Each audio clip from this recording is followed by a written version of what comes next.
ugly crying right now because I have not made any money at all, and unemployment still hasn't paid me, and I've had a couple people interested in taking my apartment, but then they just fell through last second, and I'm like, we're days away from July 1st, and I was like, I have no idea how I'm gonna pay rent. I look like absolute dog shit right now, but to any other recent grads who tried to move back in with your parents, how's that going? Because I made it 1 month and the driveway that I'm parked in is not mine. What's up, ladies and gentlemen? This is the Midwest Perspective, and if you're new here, welcome aboard. In this video, I want to talk about the seemingly open secret that seems to be developing in Gen Z, and that is just moving back with your parents. Rent is too much, saving is too hard, and the cheat code seems to be either moving back with your parents or just trying to struggle and survive. There's a ton of clips that I found covering this topic, so let's just hop into it. I'm ugly crying right now because I have not made any money at all, and unemployment still hasn't paid me, and I've had a couple people interested in taking my apartment, but then they just fell through last second, and I'm like, we're days away from July 1st, and I was like, I have no idea how I'm gonna pay rent. I had no idea, and I've had like half of it, and I just won this fucking giveaway, which I was just like, oh, this is cool. Like, I won like a travel, so I was like, I can use this for my birthday, because it was just like a travel gift card, and they go, yeah, we can give this to you, or you can pick cash, you can choose your prize. And I'm like, there was no cash in the giveaway stuff below, like it never said anything about cash, and I'm like, wait, what? I was like, how does the cash work? And they're like, we'll just Venmo you, and I'm like, I literally responded, I was like, you guys don't even know how much like you're blessing me right now, like this is insane. So I knew I won, and I was like, okay, let's just wait, because like you don't know if it's actually gonna happen, and they just fucking Venmo me the money, and I'm like, I really needed it, and it just now I can pay my rent, and I have like another month to like find a job and figure things out instead of like scrambling and being super stressed. It just feels unreal, and it's weird because I just was talking about like I had this feeling like I wasn't supposed to leave and sublet. Like I had a feeling like something was gonna work out. I had no idea what. And this giveaway today, like I can't even believe it. Like I'm just so blessed. Unreal. Saved by a giveaway. That's where we're at nowadays.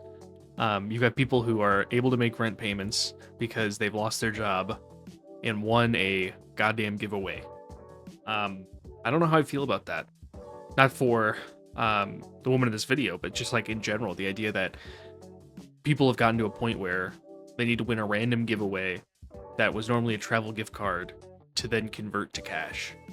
And then you've got the sublet experience, the classic. You've got people who tell you that they want to sublet and then they don't, and then it just creates all this pressure and stress. But I mean, this is the name of the game. No, this is just reality for some folks. In that you fall on hard times and there's no security cushion. This just screams, having an emergency budget, but some people can't even afford to get to that point. So, man, it is stressful, even just watching this video and trying to get into this lady's shoes and what she was facing. But don't worry, because let's see the opposite side of the coin. Let's see someone who has a really good support system.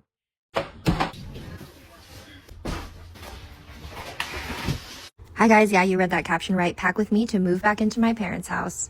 I'm about to be 27, and I never thought I'd be in this position, but it's okay. I moved out of the house when I was 18 to go to college. My parents paid for my school, but since it was my decision to leave, they said that everything else was gonna be on me. And I did it, y'all. I paid my rent, my groceries, any furniture. I joined a sorority that I paid for too, which will explain my addiction to graphic tees. Then I graduated college, got a big girl job, got my own apartment, and was living my best life. I decided to take the opportunity of a lifetime in 2021 and move out from Dallas, Texas to San Diego, California. And it was the best decision of my whole entire life.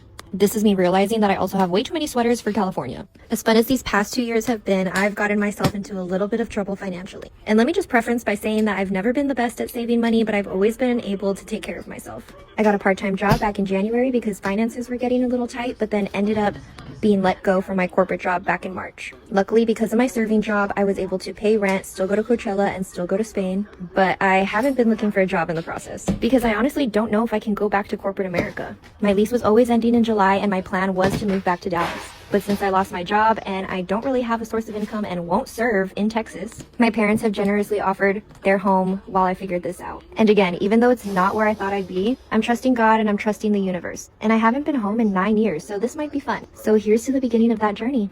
Had us in the first half.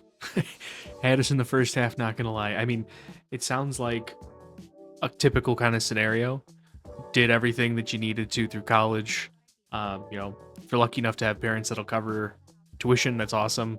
Sometimes room and board, it's on you. But the fact that you had a good corporate job and then decided that, you know, finances were getting tight, had to get a serving job. Yep, that's understandable too. Lose the job on the corporate side, that sucks. But then you went to Spain and then you went to Coachella. You know, it's nice to have people that you can fall back on at the end of the day, right? And unfortunately for some folks, they're not going to have that, but I think there is a non-zero amount of people in that 20 to 27 range who, if they fall on hard times, will have somebody that they can lean on. You know, I've got that available to me if needed. I don't see a world or a planet where that will ever be the case, but you know, it's brutal out there, and it's kind of interesting to see the difference between people who have that support system and those that definitely don't, because you can very much see it in the videos that we're watching here. So I'm 25, I have no job, I have no boyfriend, I don't have my own apartment. I'm literally just moved back in with my parents just now, and everything's sad and horrible, right? But then also, Whoa, whoa, whoa. Oh la la. Whoa, whoa. King in the castle, king in the castle. Have a chair, I have a chair. It's not until you're older that you can really appreciate everything that your parents did for you and what they have. Because you go into the city, you go into living in your own place, and you realize how garbage everything is. And then you have a new level of appreciation for what your parents have. But at the same time, I think there's a little bit of a trend here, you know? It's a lot of folks that have very good support systems. We'll use that type of verbiage, if you catch my drift. I wouldn't even want to know what this is like for families who already are struggling, and then their kid comes back into the house, and it's just even more stressful, and it's not fun. It's not the best, but anyway, I'll cut this video shorter this time. Let's see how y'all like it. If you enjoyed it, drop a comment down below. Let me know what you think about Gen Z moving back with their parents. Are you experiencing that? Do you have kids? Are you that kid? Let me know. If you enjoyed the video, drop a like, maybe subscribe. Stick around. See you next time. Peace.